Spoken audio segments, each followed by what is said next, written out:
नमस्कार दोस्तों, मैं आपका दोस्त राज और आप देख रहे हैं डार्क वाइब्स। आज मैं आपके लिए लेकर आया हूँ एक और डरावनी और सच्ची कहानी। अगर आपने अभी तक हमारे चैनल डार्क वाइब्स को सब्सक्राइब नहीं किया है तो जल्दी से कर लीजिए, क्योंकि मैं ऐसी हॉरर और रहस्यमय कहानियाँ डेली लेकर आता हूँ। तो चलिए आज की कहानी शुरू करते हैं। मैं एक ट्रक ड्राइवर हूँ, नाम है बलवीर सिंह।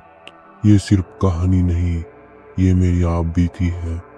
लोग कहते हैं कि रात को भूतों की बातें नहीं करनी चाहिए, लेकिन हमारी जिंदगी तो रात में ही शुरू होती है, जब हम रात दर रात ट्रक चलाते हैं। ट्रक चलाना हमारे लिए सिर्फ एक नौकरी नहीं, ये एक तपस्या है। कई कई रात हम अकेले ही सफर करते हैं और उस लंबे काले हाईवे पर हमारे साथ बस इंजन की गड़गड़ाहट और पुराने फिल्मी गाने होते हैं। जब आप लोग अपने घरों में आराम से सो रहे होते हैं, उस वक्त हम रात के अंधेरे को चीरते हुए देश के एक कोने से दूसरे कोने तक सामान पहुंचा रहे होते हैं। और यकीन मानिए, ऐसे वक्त में इस सुनसान वीरान रास्तों पर रात के सन्नाटे में हमें सिर्फ जिंदा इंसान ही नहीं मिलते, बल्कि कुछ ऐसी अनजान अनचाही चीजें भी मिलती है जिनके बारे में आप और हम कभी सोच भी नहीं सकते। ये बात कोई 7-8 साल पुरानी है। मैंने सालों तक दूसरों के ट्रक चलाकर पाई पाई जोड़कर अपना खुद का 14 पहियों का एक ट्रक खरीदा था। ट्रक सेकंड हैंड था, पर मेरे लिए वो किसी महल से कम नहीं था। ट्रक खरीदने के बाद मैंने उस पर नया पेंट करवाया, उसे अपने घर जैसा बनवाया और सामने लिखवाया, बाबा दी मेहर। मेरा धंधा अच्छा चल रहा था। जहाँ पहले मैं महीने के 10,000 रुपये मुश्किल से कमाता था, अब मैं 30 से 40,000 कमाने लगा था। और शायद यही बात कुछ लोगों को चुभने लगी थी। ढाबे पर जहाँ हम सब ड्राइवर एक साथ रुकते थे, वहाँ अब मेरे जानने वालों की नजरें बदल गई थी। जो पहले भाई भाई कहकर चाय पिलाते थे, अब वो मेरी नई गाड़ी और मेरी कमाई को देखकर जलने लगे थे। और मैं सोचता था, किसी अजीब दुनिया है, कैसे अजीब लोग हैं जिन्हें दूसरों की तरक्की देखी नहीं जाती। मुझे आज भी ठीक से याद है, वो एक अमावस की रात थी। मुझे नासिक से नागपुर के लिए कुछ इंडस्ट्रियल पार्ट लेकर निकलना था। रात को कोई 11 बजे होंगे। जब सामान भरकर ट्रक निकलने के लिए तैयार हुआ, मैंने ट्रक स्टार्ट किया, अगरबत्ती जलाई और वाहेगुरु का नाम लेकर अपने सफर पर निकल पड़ा। पता नहीं क्यों, पर उस रात रास्ता सुनसान था, खासकर वो मालसेज घाट का इलाका। बारिश अभी अभी रुकी थी और सड़क पर से हल्का हल्का कोहरा उठ रहा था। मेरे ट्रक की हेडलाइट्स उस धुंध को चीरते हुए धीरे धीरे आगे बढ़ रही थी। घाट चढ़ते चढ़ते मुझे रात के 1 बज गए। आसपास हर तरफ एक अजीब सा सन्नाटा था और तभी एक तीखे मोड़ पर मेरी नजर सड़क के बीचों बीच एक चीज पर पड़ी। पहले तो मुझे लगा कि वो कोई जानवर है, जैसे कोई जानवर रास्ते के बीचों बीच मरा पड़ा हो। पर जैसे जैसे ट्रक उसके करीब आता गया, मैंने देखा कि वो कोई जानवर नहीं था, वो एक पोटली थी, काली सी पोटली, जिसके साथ 2-4 नींबू और कुछ दूसरी चीजें पड़ी थी, और वह भी सड़क के बीचों बीच में। अब तक मुझे समझ आ गया था कि ये कोई उतारा है। उतारा मतलब जब किसी को किसी और का बुरा करना होता है, तो ऐसा करने के लिए वो आदमी, वो इंसान चीजों पर तंत्र मंत्र कर सड़क के बीच में या फिर चौराहे पर रख देता है। लोग अपनी बला, अपनी मुसीबत या कोई करनी ऐसे ही किसी पोटली में बांधकर चौराहे पर या घाट के मोड़ पर फेंक देते हैं और मानते हैं कि जो भी गाड़ी उसे लांग कर या कुचल कर चली जाएगी, उसकी सारी तकलीफ उस गाड़ी और उसके मालिक पर चली जाएगी। पर सच कहूँ तो हम ड्राइवरों की दुनिया में ये बहुत आम बात है। मैंने ऐसी चीजें इससे पहले भी कई बार देखी थी और अपने आप को मैं उन सब चीजों से दूर ही रखता था। पर उस वक्त मुझे एक गलती हो गई। पता नहीं उस वक्त मैं किस सोच में डूबा था। मेरे पास ब्रेक मारने का भी वक्त नहीं था। बाईं तरफ गहरी खाई थी और दाएं तरफ पहाड़। मैं दोनों हाथों से स्टीयरिंग व्हील को कसकर पकड़े हुए था और गाड़ी संभालने के चक्कर में मेरे पास उसके कुचलने के सिवा कोई चारा नहीं था। मैं देख नहीं पाया, लेकिन शायद ट्रक का अगला पहिया उस पोटली और नींबू के ऊपर से गुजर चुका था और उसी पल गाड़ी का इंजन एक पल के लिए घरघराया और केबिन की बत्ती जो हमेशा बंद रहती थी वो झपझप करने जलने बुझने लगी। मैं हैरान होकर डैशबोर्ड को देख ही रहा था कि तभी ठंडी हवा का झोंका मेरे केबिन से होकर गुजरा।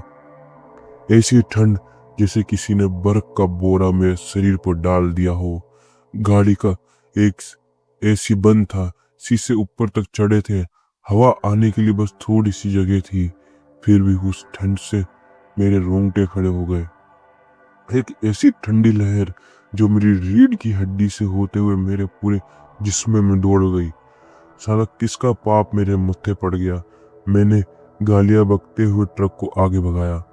घाट खत्म होने पर एक छोटी सी चाय की टपरी के पास मैंने ट्रक को रोका। मैं नीचे उतरा और टायर चेक करने के बहाने मैंने उस पहिए को देखा।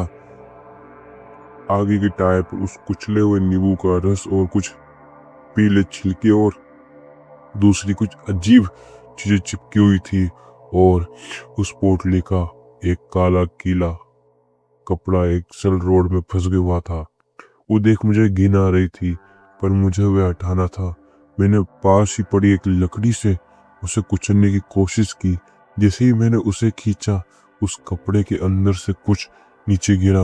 वो लाल सिंदूर में लिपटी और सफेद पके हुए बालों में बंधी हुई एक छोटी सी घिनौनी गुड़िया थी। उसकी आंखों की जगह में दो बड़ी बड़ी पीने गड़ी हुई थी। वो देख एक पल के लिए मेरा हाथ कांप गया। उसे देख न जाने क्यों मुझे ऐसा लगा कि ये कोई मामूली उतारा नहीं है। मैंने उस गुड़िया को छुआ नहीं और उसे लकड़ी के सहारे वहीं सड़क के किनारे फेंका। उस पर थूका और वापस ट्रक में आ गया। वहीं बैठे बैठे मैंने पानी से अपना हाथ मुंह धोया और तेज आवाजी में गुरबानी चलाई और तुरंत उस जगह से ट्रक को भगा दिया। मैंने खुद को समझाया कि सब ठीक है, कुछ नहीं होगा, ये सब झूठ होता है। पर मन में कहीं ना कहीं एक अनजाना डर जरूर था और वही हुआ। आधा रास्ता पार करते तक बीच रास्ते में मेरा ट्रक 3 बार बंद पड़ा। जो ट्रक कभी गर्म भी नहीं होता था, उसका टेम्परेचर मीटर आज लाल छुड़ा था। और सबसे अजीब बात ये थी कि जब मैं नागपुर के यार्ड में ट्रक पार्क कर रहा था तो मुझे केबिन में एक अजीब सी गंध आई, जिसे नींबू के छिलके के साथ साथ किसी के बाल जल रहे हो। और वो गंध महसूस होते ही मेरी आंखों के सामने टायर से चिपके हुए वो नींबू के छिलके और उन सफेद पके हुए बालों में लिपटी वो गुड़िया देखने लगी। नागपुर का वह चक्कर जिसे जैसे पूरा हुआ। मैं वापस नासिक लौटा, लेकिन वो मैं नहीं था जो यहाँ से गया था। अब मेरे दिमाग में बार बार वही कुचला हुआ नींबू और वो घिनौनी गुड़िया घूम रही थी। और वो गंध, वो सड़े हुए नींबू और जले हुए बालों की गंध, वो मेरे ट्रक के केबिन से जा ही नहीं रही थी। जब भी वो गंध महसूस होती थी, मेरे रोंगटे खड़े हो जाते थे।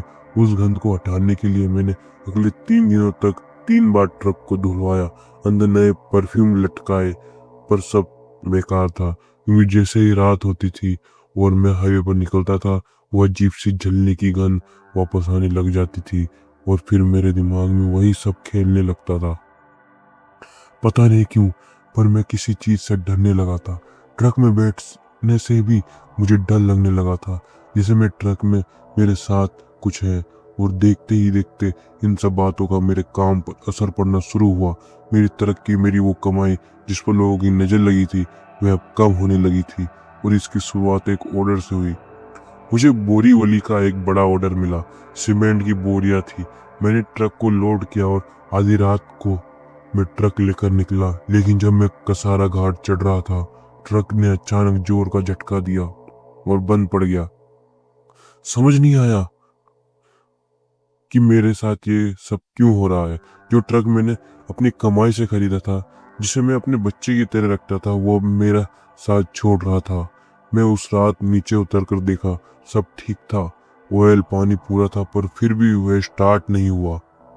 पूरी रात में उस सुनसान घाट पे अपनी डेड गाड़ी में अकेला बैठा रहा, पर मेरे लिए वो कोई आम रात नहीं थी। उस रात मैंने एक बहुत अजीब चीज को महसूस किया। उस रात और उस खामोशी में मुझे दो आवाजें सुनाई दे रही थी। एक आवाज ट्रक के पीछे से किसी चीज के घसीटने की आवाज आ रही थी, जैसे कोई सीमेंट की बोरी को अंदर ही घसीट रहा हो। पर मैंने 2-3 बार पीछे जाकर देखा, वहां मुझे कुछ भी अजीब नजर नहीं आया। और दूसरी आवाज वो सबसे अजीब थी, जिसके कारण मैं पूरी तरह डरा हुआ था। वो आवाज मेरे केबिन में से ही आ रही थी। जब भी मेरी झपकी लगती थी या फिर मैं सोने की कोशिश करता था, एक बहुत ही धीमी फुसफुसाहट जैसी कोई आवाज अचानक से मुझे सुनाई देने लगी थी, जैसे कोई औरत गहरे सन्नाटे में कहीं दूर खड़ी होकर रो रही हो। ये एहसास सबसे अजीब और डरावना था, क्योंकि पहले ऐसा महसूस होता था कि कोई औरत किसी सुनसान अंधेरे रेगिस्तान में दूर खड़ी होकर, बहुत दूर कहीं अंधेरे में खड़ी होकर रो रही हो। और फिर धीरे धीरे वो आवाज बढ़ने लगती थी। ऐसा लगने लगा था जैसे वो औरत रोते हुए अंधेरे में कहीं से दौड़कर मेरे पास आ रही है, और मैं देख भी नहीं पाता था कि आखिरकार वो कहाँ से आ रही है। और जैसे जैसे वो आवाज और करीब आ जाती थी, मैं अपने आप नींद से जाग जाता था। पर सच कहूँ तो इतना डर लगने के बाद भी मैं ट्रक छोड़कर कहीं नहीं गया। डरते डरते ही सही किस तरह मैंने वो रात काट ली थी। सुबह जाकर एक मैकेनिक को बुलाया। उसने बोनट खोला, दो तार हिले हुए, और बोला, पाजी सब चंगा है, स्टार्ट करो। और एक ही सेल्फ में ट्रक स्टार्ट हो गया। उस वक्त मैं खुद हैरान था कि ऐसा कैसे हो सकता है, पर मेरे पास इस सवाल का कोई जवाब नहीं था। रात की एक देरी की वजह से वो ऑर्डर मेरे हाथ से निकल गया।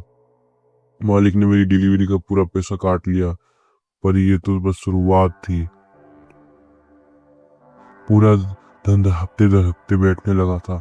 कभी टायर पंचर हो जाता था, कभी इंजन ओवरहीट हो जाता था, तो कभी ब्रेक काम नहीं करते थे। तो जब क्लाइंट पहले मुझे एडवांस देते थे, अब वो मेरा फोन तक नहीं उठाते। सब मुझे टाल रहे थे, और जैसे जैसे पैसा हाथ से जा रहा था, मैं भी बदल रहा था। मेरा स्वभाव जो पहले हंसमुख था, अब चिड़चिड़ा हो गया था।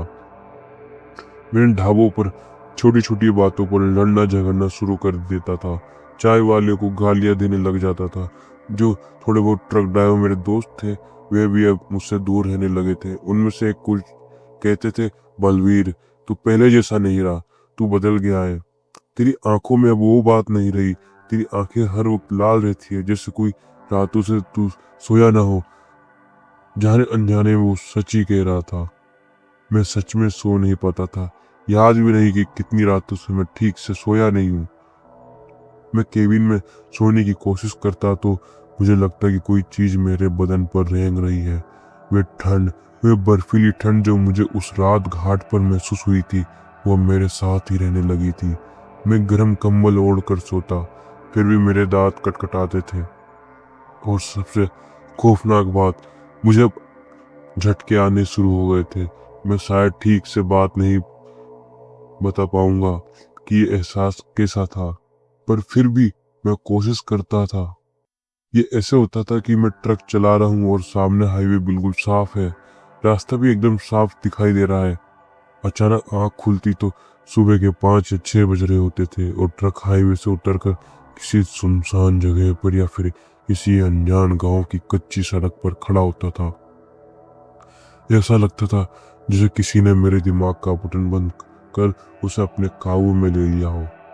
इंजन बंद और गाड़ी में वही अजीब बदबू महसूस होने लगी थी, और स्टीयरिंग व्हील वो मेरे पसीने वाले हाथों से चिपचिपा हो जाता था, जैसे उस पर किसी ने नींबू का रस मल दिया हो। और मुझे जरा भी याद नहीं होता था कि ये कहाँ से पहुंच गए। इतना सब कुछ होने के बाद भी मैं अपने आप को समझाता, झूठ मूठ का हौसला देता कि सब कुछ ठीक है। लेकिन एक रात में पूरी तरह टूट गया। मेरा ट्रक जो मेरा गुरूर था, उसकी किस्तें चढ़ने लगी। बैंक वालों के रोज फोन आने लगे। मेरी गाड़ी बस डिपो में खड़ी रहती थी, कोई काम नहीं, कोई डिलीवरी नहीं, और खास आखिरकार मेरी हिम्मत टूट गई। ऐसे ही एक रोज मेरे साथ वाले लगभग सभी ट्रक अपने अपने काम के लिए निकल पड़े थे। एक अकेला मेरा ट्रक कोने में सबसे आखिर में खड़ा था और मैं उस वक्त स्टीयरिंग व्हील पर सिर पटक पटक कर रो रहा था। वाहे गुरु, ऐसा क्या पाप किया मैंने? तभी मुझे एक कुछ महसूस हुआ। केबिन के अंदर अंधेरा था। मेरी नजर मेरी ही सीट के नीचे किसी चमकती हुई चीज पर पड़ी। मैंने झुककर उसे उठाया। वो एक पिन थी, शायद वही पिन जो उस गुड़िया की आंख में गड़ी थी। ये कहाँ मेरे केबिन में कैसे आ गई? और इससे पहले कि मैं कुछ समझा पाता, मेरे पीछे जो स्लीपर बर्थ थी उस पर से किसी औरत की दबी हुई हंसने की आवाज आई। वो हंसी, वो किसी औरत की दबी हुई हंसी मैं ट्रक के स्लीपर बर्थ में आ रही थी, जहां मैं अभी कुछ देर पहले सोने की कोशिश कर रहा था। और अब उसे सुनकर मेरा खून जैसे मेरी नसों में जम सा गया हो था। कौन है? मैंने बिजली की तेजी से घूमकर डैशबोर्ड पर रखी अपनी भारी वाली टॉर्च उठाई और सीधा उस बर्थ पर, उस मेले कुचले कंबल पर रोशनी मारी। पर वहां कोई नहीं था, बस वो कंबल पड़ा था। लेकिन जैसे ही मेरी टॉर्च की रोशनी उस कंबल पर पड़ी, वो बदबू, वो सड़े हुए नींबू और जले हुए बालों की गंध, वो अचानक इतनी तेज हो गई कि मेरे दम घुटने लगा। और तभी मेरी आंखों से अपने आप पानी बहने लगा था और उसी पल मैंने अपनी आंखों से देखा वो कंबल हल्का सा हिला, जैसे उसके नीचे कोई बहुत धीरे धीरे सांस ले रहा हो। मैंने डरते कांपते हुए उस कंबल पर अपना हाथ रखा। वो बर्फ, वो जगह बर्फ जैसी ठंडी थी जहां से वो हंसी आई थी। वो जगह इतनी ठंडी थी जैसे किसी ने वहां बर्फ की सिल्ली रख दी हो। मैं चीखता और ट्रक का दरवाजा खोलकर सीधे नीचे कूद गया। और उस रात के बाद मैंने उस स्लीपर बर्थ का वो पर्दा हमेशा के लिए बंद कर दिया। उसके बाद मैं केबिन में ही स्टीयरिंग व्हील पर सिर रखकर झपकी ले लेता था। पर नींद तो जैसे तैसे मुझसे रूठ ही गई थी। और फिर ऐसे ही एक अमावस आ गई। मेरे घर पर बैंक का नोटिस हो चुका था, बलवीर सिंह के नाम से। उन्होंने साफ लिखा था, अगर इस महीने की 7 तारीख तक किस्त जमा नहीं की तो हम आपके गाड़ी उठा लेंगे। और 2 दिन बाद ही 7 तारीख थी और आज अमावस थी। पहले मेरे साथ जो कुछ हुआ था उस वजह से मैं देर रात ट्रक चलाना बंद कर दिया था। लेकिन अब मेरे पास और कोई चारा नहीं था। कुछ भी कर मुझे कोई ना कोई बुकिंग लेनी ही थी, फिर भले ही वे कैसी भी क्यों ना हो। और मैंने वही किया। उस रात मुझे कोई माल लेकर खानदेश जाना था। पूरी रात में गाड़ी चलाता रहा। बदन बुखार से तेज तप रहा था, पर अंदर से मुझे कोई बर्फीली ठंड लग रही थी। रात के कोई 2 बज रहे होंगे जब मुझे जोरों की भूख लगी। मैं 40 गांव के पास एक ढाबे पर रुका। वही मेरा पुराना अड्डा था। जब मैं वहां गया तो देखा कि 4-5 ड्राइवर पहले से ही वहां बैठे हुए थे। उन्होंने मुझे देखा और वे चुप हो गए, क्योंकि मेरी हालत ही ऐसी हो गई थी। कोई मुझे देखना नहीं चाहता था। बड़ी हुई दाढ़ी, धसी हुई आंखें जो हर वक्त लाल रहती थी, और मेरा कमजोर सा शरीर। मैं वही एक कोने में बैठा और अंडा भुर्जी और पाव ऑर्डर किया। कुछ ही देर में खाने की गरम गरम प्लेट मेरे सामने रखी गई। और फिर मुझे नहीं पता कि मुझे क्या हुआ। मुझसे बस इतना याद है कि मैंने उस प्लेट को देखा और मेरे हाथ नहीं रहे। वो किसी भूखे जानवर के पंजे बन गए। मैं उस गरम भुर्जी और पाव को अपने मुंह में किसी जानवर की तरह ठूसने लगा। मेरे मुंह में मच चप चप की घिनौनी आवाजें निकल रही थी। गरम भुर्जी से मेरा मुंह जल रहा था, पर फिर भी मैं रुका नहीं। मैं किसी हैवान की तरह मेरे सामने जो भी था उसे खाने जा रहा था। और फिर एक ट्रक ड्राइवर जिसका नाम बट्टू था, उसने मेरे कंधे पर हाथ रखा। बट्टू ने घबराते हुए कहा, ओए बलवीर, आराम से खा, क्या कर रहा है? जानवर है क्या तू? मैंने अपना सिर उठाया। मेरी नजरें बट्टू पर पड़ी। उसे देखते ही बट्टू का चेहरा डर से सफेद पड़ गया। मैंने उसे देखा और मैं अजीब आवाज में हंसा। मेरे गले से एक गुर्राहट निकली। मैं कुछ बोला भी, पर वो मेरी आवाज नहीं थी। वो एक औरत की दबी हुई अजीब सी आवाज थी। भूख अभी भी, भूख अभी भी। और ये कहकर मैं बट्टू की प्लेट की तरफ अपना हाथ बढ़ाया। भूत भूत बट्टू अपनी जगह से चीखता हुआ पीछे हट गया। उस वक्त ढाबे पर बैठा हर आदमी मुझे घूर रहा था और मैं वहीं जमीन पर घुटनों के बल बैठकर जो भी खाना मेरी जल्दबाजी में नीचे गिरा गया था मैं उसे जमीन से अपने उंगली से उठाकर खाने लगा था। और तभी एकदम से मुझे होश आ गया। मैंने अपने आप को देखा, मैं जमीन पर पड़ा था किसी कुत्ते की तरह और सब लोग मुझे घबरा कर घूर रहे थे, मुझसे दूर खड़े थे। वो देख मुझे बहुत अजीब लग रहा था। मैं रोता हुआ वहां से उठा। मैंने ढाबे वाले को पैसे भी नहीं दिए और मैं सीधा अपने ट्रक की तरफ भागा। मैंने ट्रक को हाईवे पर डाला और उसे बदलापुर की तरफ मोड़ दिया। मुझे याद आया, मेरा एक पुराना ड्राइवर था, गजानन। वो मुझे हमेशा कहता था कि बदलापुर में एक भगत है, एक ऐसा भगत जो हर तरह की करनी को, बाधा को पहचानता है और वही उसे काट सकता है। इससे पहले मैं इन सब बातों का कभी भी इतना विश्वास नहीं करता था, पर अब मुझे लग रहा था कि वही शायद वही मेरा आखिरी रास्ता है। मैं पागल की तरह ट्रक भगाता रहा। बदलापुर का वो बाईपास, वो मेरे लिए अब जिंदगी और मौत का सवाल था। मेरे हाथ स्टीयरिंग व्हील पर कांप रहे थे और मैं बार बार साइड मिरर से पीछे की सिल्वर बर्थ पर लगे उस पर्दे को देख रहा था। मुझे डर था कि वो घिनौना पानी से सना हुआ चेहरा मुझे शीशे में से घूरता हुआ ना दिख जाए। बदलापुर पहुंचकर मैंने गजानन के बारे में ढाबे में पूछा, लेकिन वहाँ गजानन के बारे में कोई कुछ भी नहीं जानता था। वही आसपास की ही एक दूसरे ढाबे पर पहुंचकर मैंने कांपते हुए और फटे हुए गले में बस एक नाम लिया, भगत। वो ड्राइवर वाला भगत कहाँ मिलेगा? ढाबे के मालिक ने मुझे घूरने लगा। फिर ढाबा मालिक ने उसके मुंह में जो कुछ था थूकते हुए कहा, आगे हाईवे के पास जहाँ सारी टूटी गाड़ियां पड़ी है ना, वहीं मिलेगा वो बाबा। पर पाजी, जहां तक मैं जानता हूँ वो जिंदा लोगों के मसले में हल नहीं करता। मैं उसकी बात पूरी होने से पहले ही वहां से भाग खड़ा हुआ।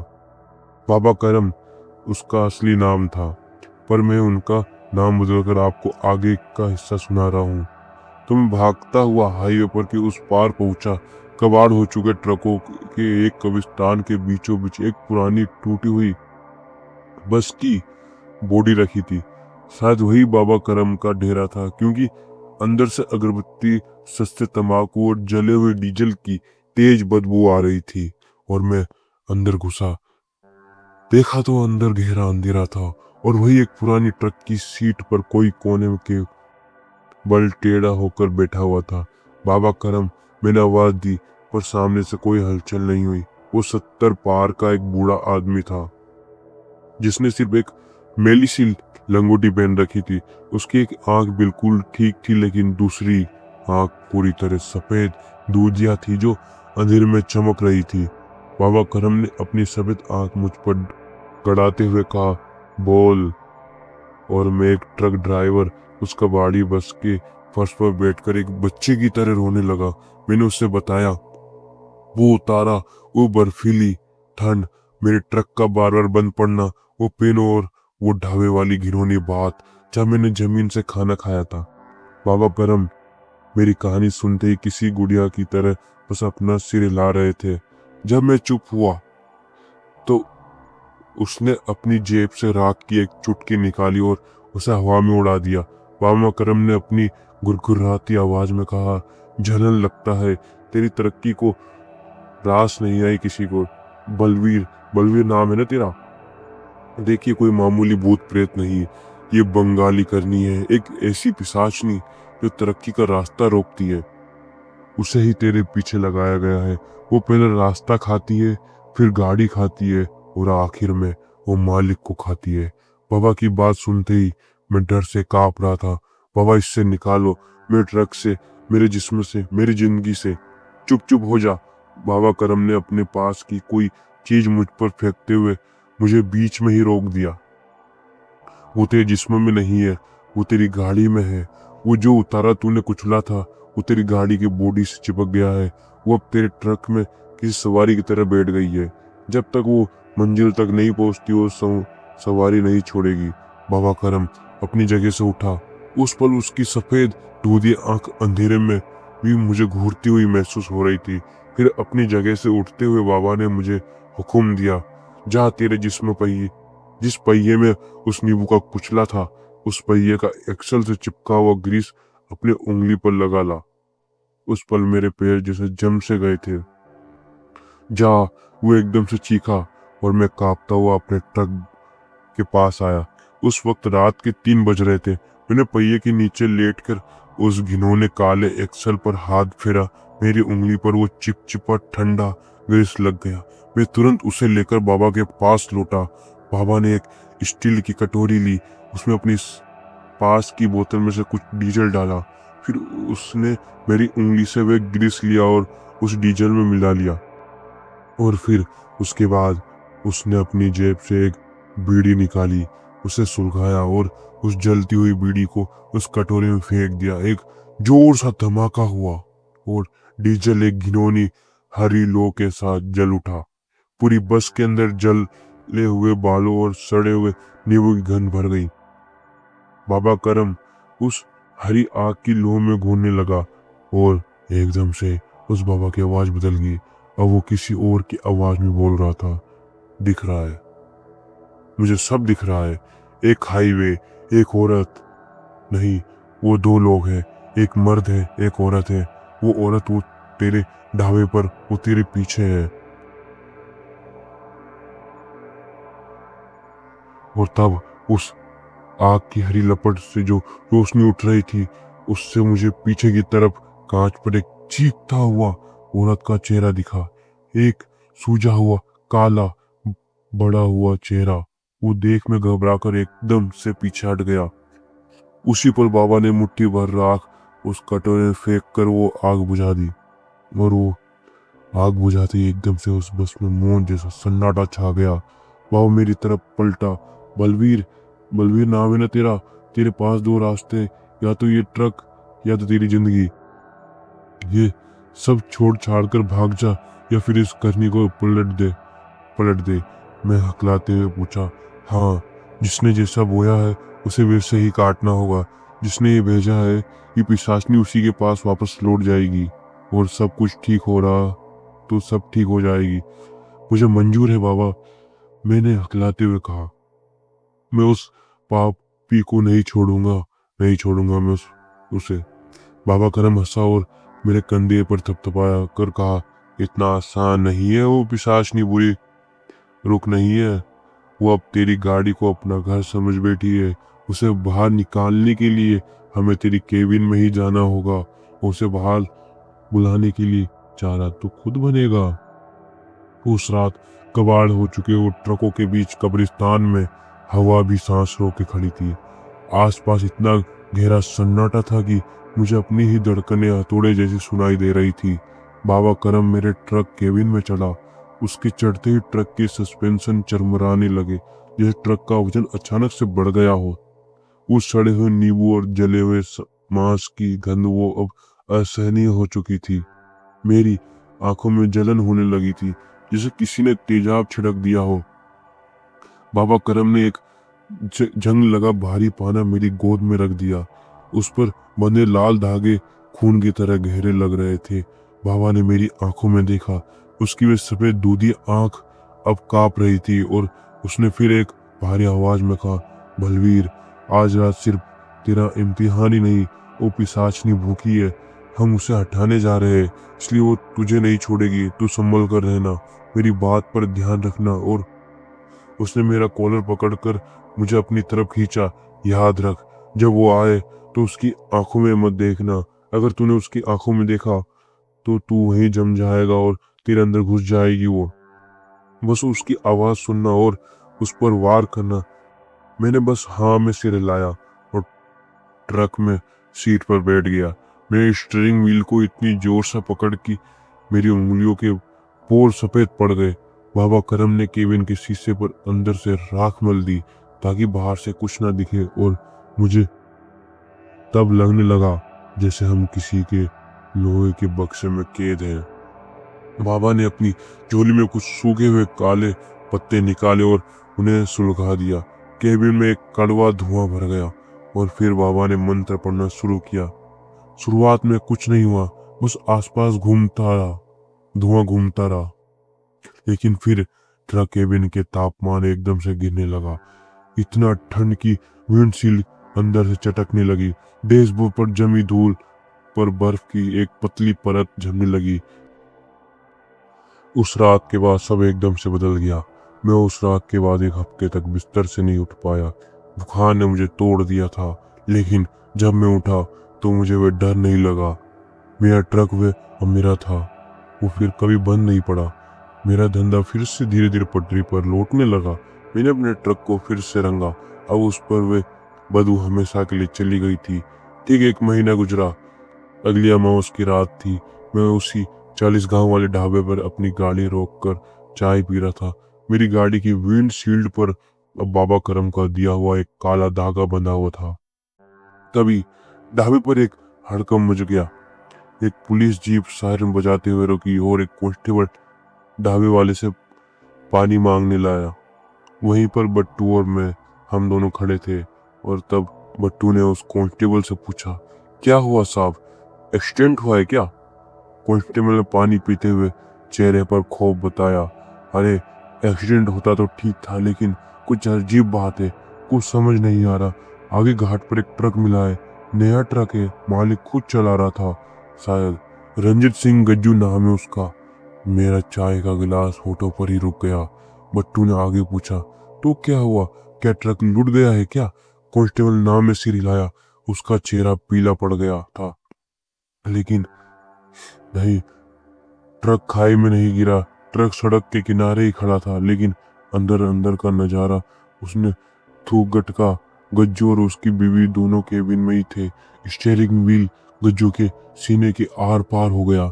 लेकिन अजीब बात यह है, और इतना बोलकर वो चुप हो गया। क्या, बट्टू ने फिर पूछा। कांस्टेबल ने धीमी आवाज में उसे जवाब दिया, उनकी लाशें काली पड़ चुकी थी, ऐसे किसी ने उन्हें अंदर से जला दिया हो। और उस पूरे केबिन में खून नहीं, बल्कि काला चिपचिपा ग्रीस और सड़े हुए नींबू का रस फैला हुआ था। और उससे भी डरावनी बात, गज्जू के मुंह से उसका जबड़ा फाड़ कर किसी ने एक पाना ठूस रखा था। इतना बोलकर कांस्टेबल ने मेरी तरफ देखा, जैसे उसे एहसास हो गया कि मैं उसे सुन रहा हूँ। मैंने उसकी तरह ध्यान नहीं दिया। मैंने अपनी चाय का घूंट भरा। चाय थोड़ी कड़वी थी, लेकिन मुझे सुकून मिला। मैंने धीरे से अपनी जेब टटोली। मेरे जेब में वही पिन थी जो मुझे उस रात मेरी गाड़ी में मिली थी। मैंने उसे निकाला और चुपचाप ढाबे के पास बहती एक नाली में फेंक दिया। फिर मैं अपने ट्रक में गया। मैंने अपने ट्रक स्टार्ट किया, बाबा दी मेहर का हॉर्न बजाया और रात के अंधेरे हाईवे पर बेखौफ निकल पड़ा। क्योंकि अब मैं जानता था कि जो दूसरों के लिए गड्ढा खोदता है वह खुद उसमें गिर जाता है, और हाईवे हाईवे जिसका है वह उसे सब कुछ लौटा देता है। दोस्तों, ये थी आज की कहानी, और आपको आज की कहानी कैसी लगी मुझे कमेंट करके जरूर बताएं। और हाँ, आज के लिए बस इतना ही, किसी डरावनी कहानी के साथ। तब तक के लिए धन्यवाद और शुभ रात्रि।